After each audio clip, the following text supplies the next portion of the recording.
I'm here in Medjugorje and I'm with, what's your name? Christine Brosumley. Where are you from, Christine?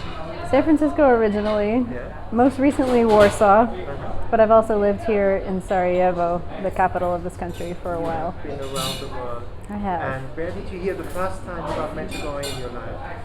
Ooh, that's fun. The very first time I was a senior in high school. I was not Catholic, but I was in a Catholic high school. And our religion teacher passed out Xerox copies of an article about Medjugorje and the kids. So that was in the early 90s. Yeah. So it was about 10 years. And what did you think when you saw that, when you got the information? What was your impression? I had no interest in Mary other than what was in the Bible. And so you were Protestant? I was very Protestant. Amazing. And I was, yeah? So I don't remember exactly, but I probably just thought it was dumb. Probably just wasn't impressed. So, but I remember very well hearing about it. So. And what happened then? Why are you here? Well, nothing happened then. I didn't become Catholic for many more years. Became Catholic, so that was around 1992. And then 2008, I became a Catholic at the age of 33. And what happened? Why? Why? Yeah. From that girl in high school who said, "Oh, they are dummies." Well, I didn't think the whole Catholics were dumb, but this idea about Medjugorje was okay. Yeah. And I became Catholic. It's a long story. That's its own book that I'll write.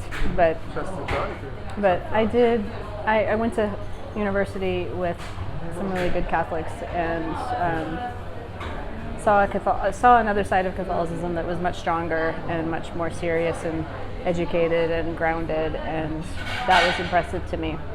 But I didn't convert then, although I met Cardinal Ratzinger then, and that left a huge impression. And later meant a lot when I did convert 9 years after that. And then finally it was just a really good parish in California that was very pro-life, had 24-hour adoration, perpetual adoration, in a beautiful old church that loved their church, so they were always renovating and had gorgeous flowers and everything the best for Jesus. And they were also feeding the poor and taking care of each other, and they had a priest that they treated like a king, and everything. It was a healthy parish. It was doing everything correctly. And that was what finally brought me in, along with their devotion to Divine Mercy. So Divine Mercy, adoration, and a healthy parish.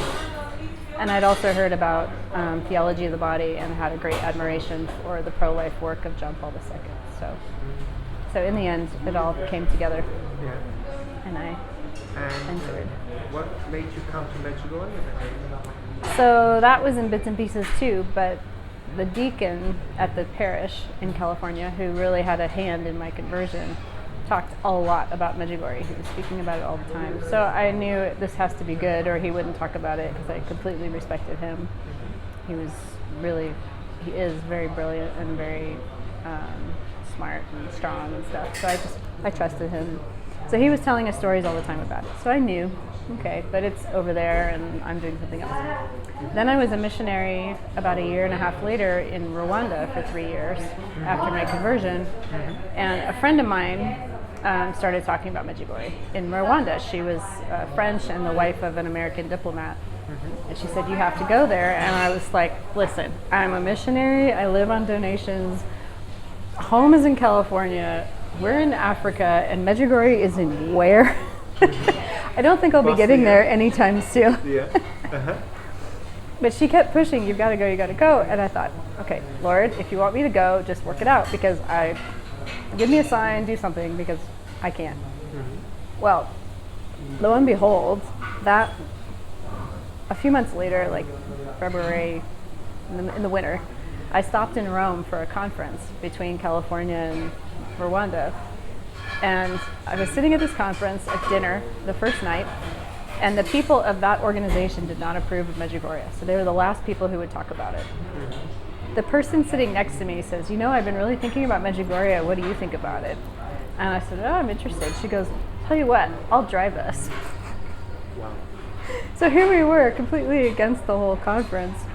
And this complete stranger offers to use her entire holiday bonus to pay for us to drive from France all the way to Medjugorje. Yeah. And the crazy thing was, earlier in that day, I had been in St. John Lateran Basilica, San Giovanni Laterano, and I was in the gift shop poking around through the medals looking for a John Paul II medal, and one Medjugorje medal fell out of the box. They weren't even permitted to be sold in Rome at that time. So it was completely bizarre. And I went, You give me goosebumps. that's interesting. So I had the medal, and then that night, this complete stranger offers to pay all the expenses to drive us. So that summer, we did it. We drove all the way. Took us over. It was an overnight trip, and then we drove all the way back after 4 days. So that was 2012, 10 years ago this summer. 10 How years was the ago. experience at the time that he came for the 4 days? It was as hot as it is now. It's really hot this summer. It was even hotter. It was like 42, 43. Wow. And it was brutally hot. We were miserable, but we got several signs while we were here, and I was discerning what to do after leaving Africa that year, and I received a beautiful sign in the English Mass where unusually the English Mass was run by an African group that day, which almost never happens. And someone prophesied to me during the Mass, Africa loves you and it's okay to leave. And it was just very, very touching. It was very touching. So, yeah, and then I moved to Geneva the following year. But then I was struggling with the job I was supposed to have. It wasn't working. And so instead I was invited to join a graduate program, but I had to leave the country because of the visa situation. So I prayed, and I was offered a place to stay in Medjugorje. And I talked to my master's program, and they told me I could do my research for the master's in Sarajevo in Bosnia. So I went, okay, here we go. So I came back and I stayed at Oasis of Peace for a whole month before I started the research. And no one in the house spoke English, and I didn't speak Italian yet. And so we just kind of From the heart to heart. worked it out for a month. I learned my rosary in Italian very, very well. My experience as well. If you're in a country you don't know the language, you'll learn it very fast. Just learned the rosary. At that time, of course, the Italians dominated Medjugorje completely, so that was a good time. Was the Oasis of Peace already at the place where it's now? But the chapel was closed, and I actually met the architect. My first day. When I arrived, he was walking around in the deconsecrated chapel weeping. So it's so good that now the Eucharist is back in there and people can pray there. I keep forgetting to go because I'm not used to it being open. But anyway. And what happened in that time? You were a month? How long were you here at that time? In 1 month, you said? It was 1 month And in summer of 2013. It was just later? very quiet. We just followed a routine during that time. It was pub Bordeaux every morning, and Mass every night, and English Mass when I could get there, and meals and house cleaning every day at the Owazi. Yep, I heard about that. So that was the routine. Have you received special praises at that time for 1 month? At the end. Here? It was very quiet the whole time. There was an interesting moment. Fairly early on, I had a job interview back in Geneva over the phone, and I took the interview in the library of Owazi, and in the library there's a window that you can see the pilgrims going up to Pub Bordeaux. You can see them right under the statue. So and it feels very close. The view is really good.